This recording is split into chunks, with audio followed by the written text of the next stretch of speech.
hi. The next we discuss an example for binomial regression model with dispersion parameter sigma square. So this is the Trout egg dataset. This is in a faraway package. And we have the location and the period and the survived eggs and the total number of eggs. Basically the total number of eggs, this is the number of trials for each of the MI, and survival. So this is the YI. So the sample proportion is the YI over. And the location and the period. So these are basically predictors. So I would say this is X1 and X2. And you can see that we have 5 locations and that we have the 4 period. So actually that we have the 2 factor variables. Okay, so we now do binomial regression with dispersion parameters. So at first we fit binomial regression model. Then we use the GLM function and family is binomial and the data is Trout egg and the response variable is the survival.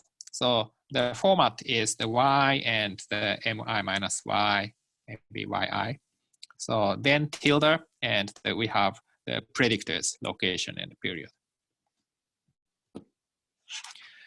So these are factor variable. So basically the location is transformed into the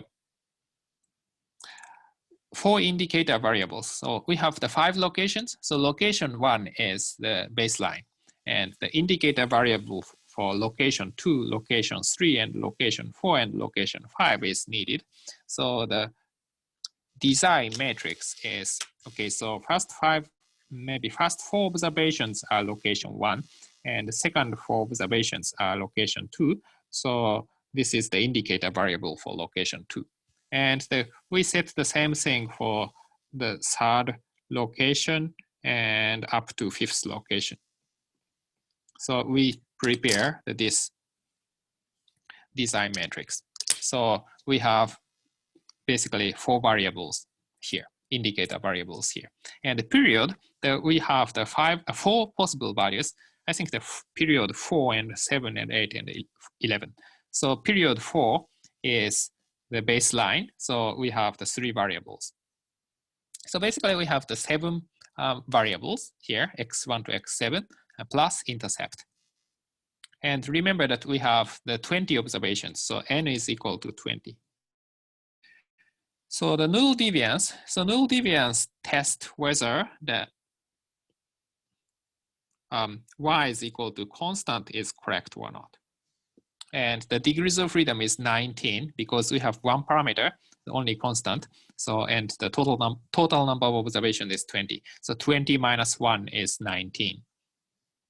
And deviance is 1021. And this is certainly too large because 19, df19, basically this should be, so this null deviance should be around 19. So it's very large, so it's not working well. And next one is the model with 7 parameters. So H0 is equal to, Y is equal to, maybe not Y, but at first eta, and Y is the inverse logit of eta. So eta is equal to beta naught plus beta 1 x1 plus up to beta 7 x7. Here, x1 to x7. Then the deviance gets dramatically smaller, but still that we have the 12 degrees of freedom and the 64 is larger than 12. So probably it's not enough to explain the situation. So the sum,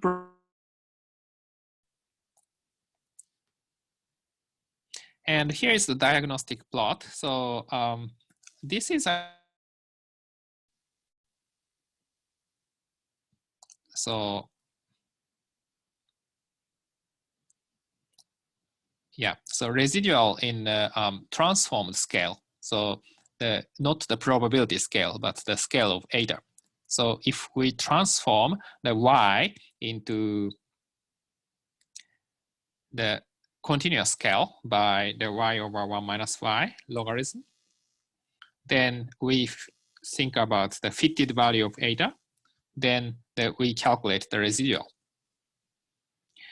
Then the plot is here. This is half normal plot. So basically the normal plot is like this, but basically we just move the negative part to the positive part by taking the absolute value for the both scale.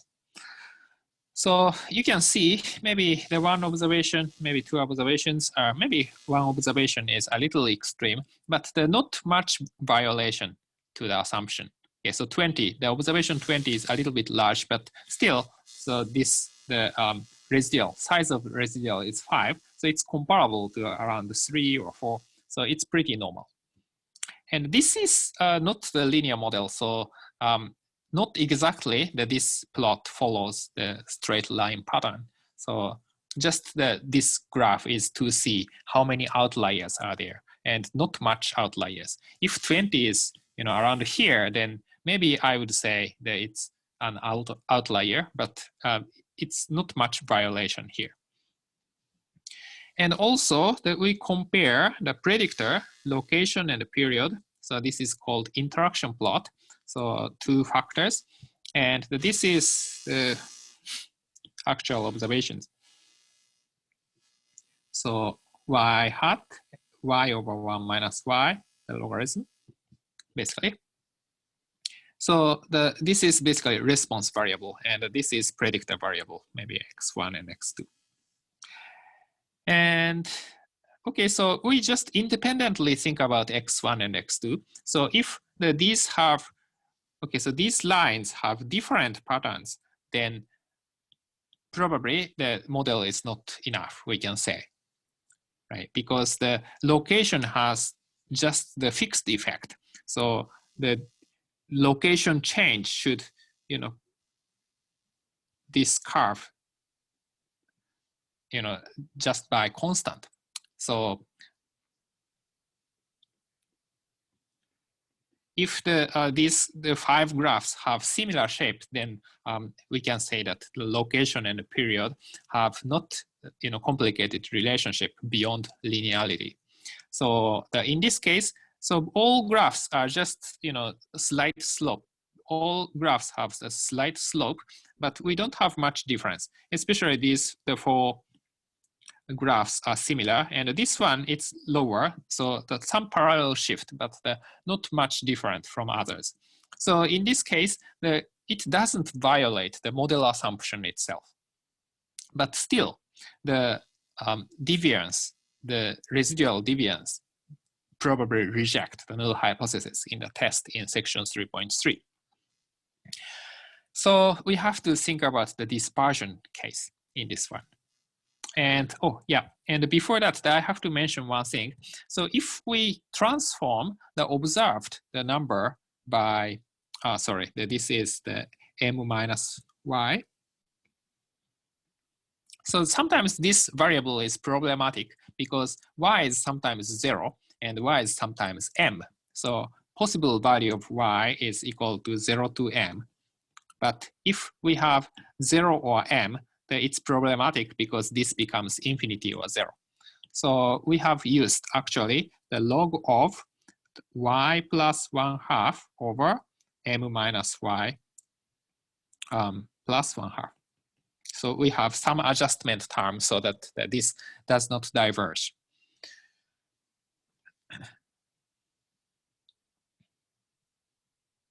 Yeah. And now that we estimate the sigma square. So remember that the variance of x is equal to sigma square times m times p times 1 minus p.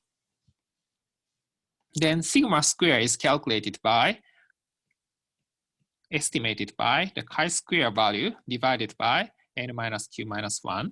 So here, n is 20, and we have 7 variable, p is equal to 7, plus 1 because we have intercept. So we have n minus p or n minus q minus 1 is equal to 12. So the 12 is here. And chi-square value is here. So we calculate the sigma hat square by this formula. So sigma square, actually sigma hat square is actually the 5.33, or sigma is probably around maybe the 2.3 or something. So 2.3 or 4. So actually it's much larger than 1. So we have to use the dispersion parameter to improve the model. So we update the previous model by this dispersion parameter.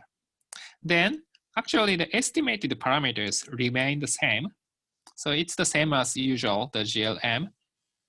We have the scene in the previous, these parameters are just the same as the new one, but the z values and the standard errors are different. For example, the location 2, that you can see the standard error is 0.24 and the z value negative 1.69. But since the sigma inflates this standard deviation by 2.3 times or 2.4 times, so the z value gets smaller. So estimate divided by standard deviation is z value. So consequently, the p-value gets less significant. But still, the locations 3, 4, 5 are significantly different from location 1, and period 7, 8, 11 are significantly different from the baseline of period 4. So this is the more accurate estimate for the this gives more accurate estimate for the variance of beta hat, and also that it avoids the our model is rejected by the test. Yeah, so we don't have the F-test statistic, but you can certainly calculate using this value divided by this. So this is basically the numerator part, and the denominator part that you have the sigma hat square. And you can say that that follows the F distribution with the DF 12 and the sigma, oh sorry, the DF.